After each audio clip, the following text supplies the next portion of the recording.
Hi everyone, welcome to my YouTube channel. കഴിഞ്ഞ വീഡിയോയിൽ നമ്മൾ സംസാരിച്ചത് എങ്ങനെ ടീച്ചിങ് വേക്കൻസീസ് കണ്ടുപിടിക്കാം എന്നതിനെ പറ്റിയായിരുന്നു. അപ്പോൾ അതിൽ തന്നെ ഞാൻ പറഞ്ഞിരുന്നു, ഇപ്പം നിങ്ങൾ ലൊക്കേഷൻ മാറുകയാണ്, അതായത് നിങ്ങൾ താമസിക്കുന്ന സ്ഥലത്ത് നിന്ന് പുറത്തോട്ട്, കേരളത്തിന് പുറത്തോട്ടൊക്കെ പോവുകയാണെന്നുണ്ടെങ്കിൽ എന്തൊക്കെ കാര്യങ്ങൾ ശ്രദ്ധിക്കണം എന്നുള്ള കാര്യങ്ങളെ പറ്റി ഒരു വീഡിയോ ചെയ്യാമെന്ന്. അപ്പം ഇന്ന് നമുക്ക് അതിനെപ്പറ്റി സംസാരിക്കാം. ആദ്യം തന്നെ ആ സ്കൂളിനെ പറ്റി ഒന്ന് അനലൈസ് ചെയ്യാൻ ശ്രമിക്കുക. കാരണം നമുക്ക് പേഴ്സണൽ ഗ്രോത്ത് ഉള്ള ഒരു സ്കൂളാണ് അത് എന്ന് ഒന്ന് അറിഞ്ഞിരിക്കുന്നത് നല്ലതായിരിക്കും. അതിപ്പോൾ എങ്ങനെ അറിയാമെന്ന് ചോദിച്ചു കഴിഞ്ഞാൽ ജസ്റ്റ് അതിൻ്റെ വെബ്സൈറ്റ് ഒന്ന് ചെക്ക് ചെയ്യുക. വെബ്സൈറ്റിൽ പോയി ചെക്ക് ചെയ്യുമ്പോൾ അവിടുത്തെ ആക്ടിവിറ്റീസ്, കാര്യങ്ങൾ, സോഷ്യൽ മീഡിയ എല്ലാം ഇപ്പോൾ ആക്റ്റീവ് അല്ലേ. അപ്പോൾ എല്ലാ സ്കൂളിലും ഇപ്പോൾ ഇതൊക്കെ ചെയ്യുന്നതാണ്. അപ്പോൾ ആ സ്കൂളിൻ്റെ ആ ഒരു മൊത്തത്തിലുള്ള ഒരു പരിപാടികൾ, കാര്യങ്ങളൊക്കെ കാണുമ്പോൾ തന്നെ നമുക്ക് മനസ്സിലാക്കാൻ പറ്റും ഇന്ന കാര്യങ്ങളൊക്കെ ഈ സ്കൂളിൽ നടക്കുന്നുണ്ട്. നമുക്കൊരു പേഴ്സണൽ ഗ്രോത്ത് ഉള്ള ഒരു സ്കൂളാണ് എന്ന് ഉറപ്പുവരുത്തിയിട്ട് പോവുക. നമ്മൾ നോക്കുന്ന ഏറ്റവും പ്രധാനപ്പെട്ട ഒരു കാര്യം എന്ന് പറയുന്നത് സ്കൂളിൻ്റെ ലൊക്കേഷൻ ആയിരിക്കും. സ്കൂളിൻ്റെ ലൊക്കേഷൻ എവിടെ വരുന്നു, അത് നമുക്ക് സ്യൂട്ടബിൾ ആയിട്ടുള്ള ഒരു ലൊക്കേഷൻ ആണോ, അതുപോലെ നമ്മൾ വീട്ടിൽ നിന്നിറങ്ങി അങ്ങ് സ്കൂളിൽ എത്തുന്നത് വരെയുള്ള നമ്മുടെ ട്രാവൽ, ഇവിടെ നിന്ന് ഇങ്ങോട്ട് ഇങ്ങനെ ബസ്സിനാണ് അല്ലെങ്കിൽ ട്രെയിനിനാണ്, ഇങ്ങനെയുള്ള എല്ലാ കാര്യങ്ങളും അപ് ടു ഡേറ്റ് ആയിട്ട് അറിഞ്ഞ് നമ്മൾ കാൽക്കുലേറ്റ് ചെയ്ത് പോകുന്നതായിരിക്കും നല്ലത്. കാരണം ഇപ്പം എനിക്ക് എൻ്റെ ഒരു കേസിൽ സംഭവിച്ചത് എന്താണെന്ന് വെച്ച് കഴിഞ്ഞാൽ, റെയിൽവേ സ്റ്റേഷനിൽ നിന്ന് ഇറങ്ങി കുറച്ച് നേരം ട്രാവൽ ചെയ്തേണ്ടതായിട്ടുള്ള ഒരു ബുദ്ധിമുട്ടുണ്ടായിരുന്നു. അപ്പം അങ്ങനെയുള്ള കാര്യങ്ങളൊക്കെ നേരത്തെ അറിഞ്ഞിട്ട് പോവുക. പിന്നീട് നമ്മൾ എപ്പോഴും ഒരു പാക്കേജ്, അതായത് നമ്മുടെ ഒരു പാക്കേജ് സെലക്ട് ചെയ്യുമ്പോൾ salary plus food plus accommodation select ചെയ്യുന്നതായിരിക്കും നല്ലത്. പക്ഷേ നിങ്ങൾ സാലറി മാത്രം നോക്കിയും ഒരു ജോലി സെലക്ട് ചെയ്യരുത്. കാരണം നമുക്കറിയാം നമ്മുടെ കേരളത്തിൽ എങ്ങനെയാണ് സാലറി പാക്കേജസ് ഒക്കെ കൊടുക്കുന്നതെന്ന് നമുക്കറിയാം. അത് വെച്ച് നോക്കുമ്പോൾ വളരെ അട്രാക്റ്റീവ് ആയിട്ടുള്ള സാലറി പാക്കേജ് ആണ് നമുക്ക് കേരളത്തിന് പുറത്ത് കിട്ടുന്നത്. പക്ഷെ അത് മാത്രം നോക്കി നമ്മൾ പോകാൻ പാടില്ല. കറക്റ്റായിട്ടുള്ള സ്കൂളിനെ പറ്റി മറ്റു കാര്യങ്ങളെ പറ്റിയുള്ള വിശദ വിവരങ്ങൾ അറിഞ്ഞതിന് ശേഷം മാത്രം പോകുക. പിന്നീട് നമ്മൾ ഓർക്കും പുറത്തൊന്നും അധികം ഫുഡൊന്നും നമുക്ക് പിടിക്കാത്തതായിരിക്കുമല്ലോ, അങ്ങ് കൊള്ളത്തില്ല, നമുക്ക് തന്നെ ഫുഡ് ഉണ്ടാക്കി കഴിക്കാം, അപ്പോൾ ഫുഡ് ഇല്ലെങ്കിലും കുഴപ്പമില്ല എന്ന് ഒരിക്കലും വിചാരിക്കരുത്. എപ്പോഴും ഫുഡ് ഉള്ള ഒരു ഓപ്ഷൻ തന്നെയാണ് നല്ലത്. എന്തെങ്കിലും ഒരു ഐറ്റം നമുക്ക് ഒരു ഓപ്ഷനായിട്ട് അവിടെ ഉണ്ടായിരിക്കുന്നതായിരിക്കും നല്ലത്. കാരണം നമുക്ക് നമ്മുടെ വർക്കിംഗ് അവേഴ്സ് എന്ന് പറയുന്നത് വളരെ ലെങ്തിയർ ആയിരിക്കും. നമ്മൾ പ്രതീക്ഷിക്കാത്ത രീതിയിലുള്ള വർക്ക് വരും.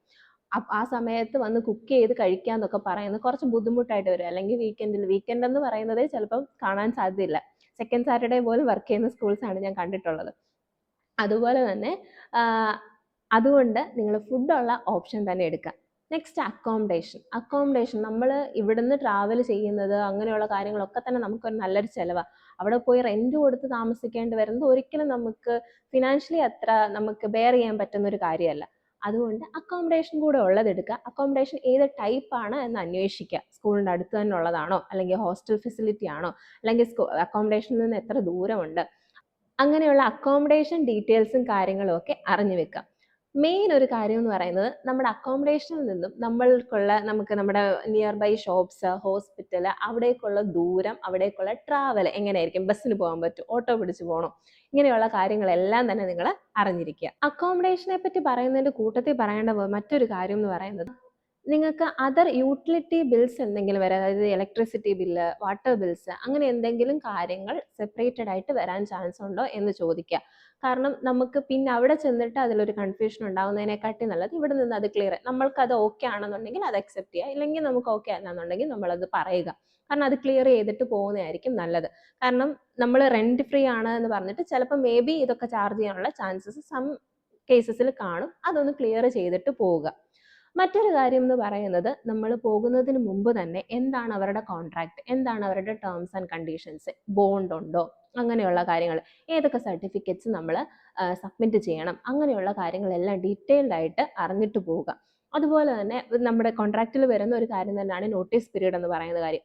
ഇപ്പം അവരായിട്ട് നമ്മളോട് പോകാൻ പറയുകയാണെങ്കിൽ അവർ എത്ര മാസം മുമ്പ് പറയും, ഇല്ലെങ്കിൽ നമുക്കൊരു സിറ്റുവേഷനിൽ ഇങ്ങനെ റിസൈൻ ചെയ്യണമെന്നുണ്ടെങ്കിൽ എത്ര നാൾ മുമ്പ് അവരെ അറിയിക്കണം, അങ്ങനെയുള്ള ടേംസ് ആൻഡ് കണ്ടീഷൻസ് ഫുള്ളായിട്ട് അറിഞ്ഞിട്ട് നമ്മുടെ സെലക്ഷൻ, നമ്മുടെ അപ്പോയിൻമെൻറ്റ് ലെറ്റർ കയ്യിൽ കിട്ടി ഉറപ്പിച്ചതിന് ശേഷം മാത്രം നിങ്ങൾ ട്രാവലിന് വേണ്ടി പ്രിപ്പയർ ആകുക. മറ്റൊരു കാര്യം നിങ്ങൾക്ക് ചെയ്യാൻ പറ്റുന്നതെന്ന് പറഞ്ഞു കഴിഞ്ഞാൽ, ഇപ്പോൾ കറൻ്റ്ലി അവിടെ വർക്കിംഗ് ആയിട്ടുള്ള മലയാളി സ്റ്റാഫ്സ് ഒക്കെ കാണാൻ ചാൻസസ് ഉണ്ട്. ഇല്ല എങ്കിൽ പോലും പറ്റുകയാണെങ്കിൽ മലയാളി സ്റ്റാഫ്സിനോട് സംസാരിക്കുക. ഇല്ലെങ്കിൽ അവിടെ വർക്ക് ചെയ്യുന്ന, അല്ലെങ്കിൽ വർക്ക് ചെയ്ത് കഴിഞ്ഞിട്ടുള്ള, ഇപ്പം അവിടെ വർക്ക് ചെയ്യാത്ത ഒരു സ്റ്റാഫിനോട് സംസാരിക്കുക. സ്കൂളിനെ പറ്റിയും കാര്യങ്ങളും ഒക്കെ സംസാരിക്കുക. അപ്പോഴും നമുക്ക് സ്കൂളിനെ പറ്റി, അവിടുത്തെ വർക്കിംഗ് കൾച്ചറിനെ പറ്റിയൊക്കെ ഒരു ഐഡിയ നമുക്ക് കിട്ടും. അതുപോലെ മെയിൻലി നമ്മൾ നോക്കേണ്ട മറ്റൊരു കാര്യം എന്ന് പറയുന്നത് നമ്മൾ പോകുന്ന ആ ലൊക്കേഷനിലുള്ള കൾച്ചർ കാര്യങ്ങൾ എങ്ങനെയാണ് എന്നൊന്ന് അറിഞ്ഞിട്ട് പോവുക. ചില സമയങ്ങളിൽ നമുക്ക് അതിനോട് അഡാപ്റ്റ് ചെയ്യാൻ പറ്റാത്ത ബുദ്ധിമുട്ടുണ്ടാകും. അതുകൊണ്ട് തന്നെ ജസ്റ്റ് ഇതിനെ പറ്റിയൊക്കെ അറിയാം. നമ്മൾ കാഷ്വലായിട്ട് സംസാരിക്കുമല്ലോ.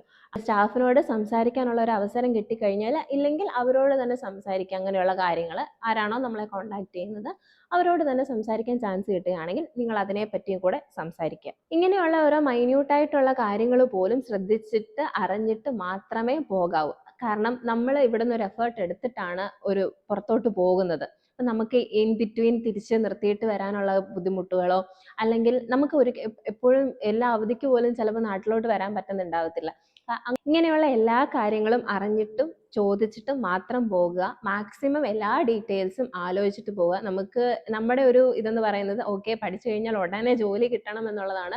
സെലക്റ്റഡ് ആയി കഴിഞ്ഞ് കഴിഞ്ഞാൽ നമ്മൾ മാക്സിമം ഓക്കെ കിട്ടി അങ്ങ് പോയേക്കാം എന്ന് വിചാരിച്ച് പോകരുത്. കാരണം നമ്മൾ പഠിപ്പിക്കാൻ വേണ്ടി പോവാണ്. നമ്മുടെ ഒരു ജീവനും ജീവിതവും എല്ലാം നമ്മൾ ആ സ്കൂളിൽ സമർപ്പിക്കാൻ വേണ്ടി പോവുകയാണ്. അപ്പൊ ഇങ്ങനെയുള്ള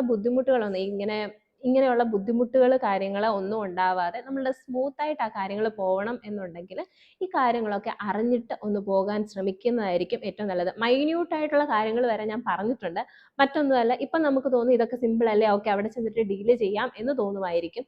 പക്ഷെ ഒരിക്കലും അങ്ങനെ ചിന്തിക്കരുത്. നമുക്ക് അവിടെ ചെന്ന് കഴിയുമ്പോൾ നമ്മുടെ സ്ട്രെസ്, സ്ട്രെയിന്, നമ്മുടെ ബുദ്ധിമുട്ടുകളൊക്കെ കൂടെ ആകുമ്പോൾ ഇങ്ങനെയുള്ള പ്രശ്നങ്ങൾ എന്തെങ്കിലും കൂടെ വന്നു കഴിഞ്ഞു കഴിഞ്ഞാൽ നമുക്കത് വളരെ ബുദ്ധിമുട്ടായിട്ട് മാറാനുള്ള ചാൻസ് ഉണ്ട്. നമുക്കറിയാം നല്ലൊരു എഫേർട്ട് എടുത്തിട്ടാണ് പുറത്തോട്ട് പോകുന്നത്.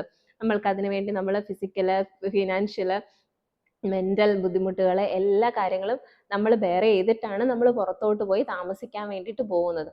അപ്പോൾ ഈ കാര്യങ്ങളൊക്കെ അറിഞ്ഞ് ഓക്കെ ഞാൻ ഇതിനൊക്കെ കൺവിൻസ്ഡ് ആണ്, ഈ കാര്യങ്ങളൊക്കെ എനിക്കറിയാം, ഇങ്ങനെയൊക്കെ ആയിരിക്കും അവിടുത്തെ കാര്യങ്ങൾ എന്നൊരു കൃത്യമായിട്ടുള്ള ഒരു ധാരണ ഉണ്ടാക്കി വെച്ചതിന് മാത്രം പോവുക.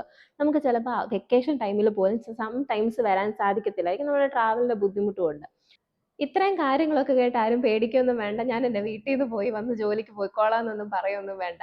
പുറത്ത് പോയി വർക്ക് ചെയ്യുന്നത് എന്തുകൊണ്ട് നല്ലൊരു കാര്യമാണ്. 2 വർഷം പുറത്ത് ജോലി ചെയ്ത ഒരാളാണ് ഞാൻ. അത് നമുക്ക് തരുന്ന ഒരു കോൺഫിഡൻസ് വേറെയാണ്, നമുക്ക് തരുന്ന ഒരു ഇൻഡിപെൻഡൻസ് വേറെയാണ്. നമ്മൾ പല കാര്യങ്ങളും പഠിക്കും. ഏത് സിറ്റുവേഷനിലും പിടിച്ചു നിൽക്കാൻ വേണ്ടിയിട്ട് നമുക്കൊരു ധൈര്യം തരും.